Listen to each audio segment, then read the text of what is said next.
Rob, that's actually a much more common problem, especially nowadays with the problem with the banks and lending and so on. Many small businesses are borrowing from the payroll taxes. After all, it's the easiest place to get a loan. You don't pay 40% of your payroll between the withholding taxes and the matching share of Social Security and Medicare. Well, you as a businessman know that it's also addicting. You don't make the first payment, the IRS doesn't come after you. You don't make a couple more payments after that. It takes many months for the IRS to catch up with you.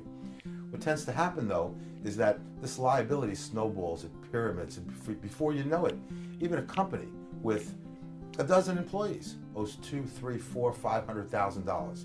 The penalties and interest run somewhere between 15 and 40%. So you blink and you owe $300,000, $400,000 to the IRS. That's a pretty real number. The Tax Resolution Institute handles cases like that all the time.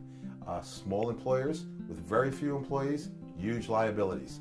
There are a variety of ways to handle it. One, and most obvious, is an installment agreement.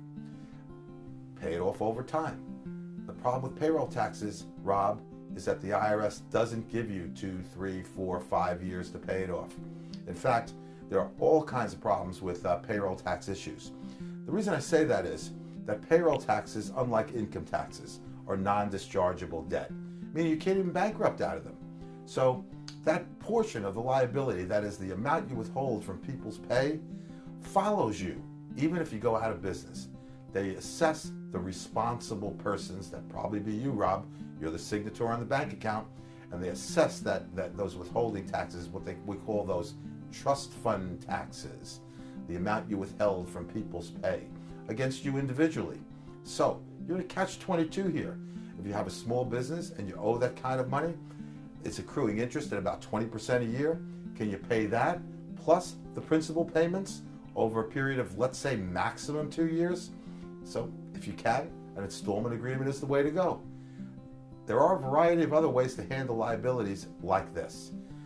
Much too complicated to get into here today, but suffice to say that you might want to go out of business.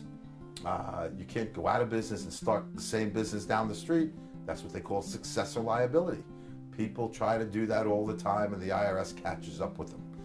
What you need to do is sell your business and maybe become an employee of the new business owner.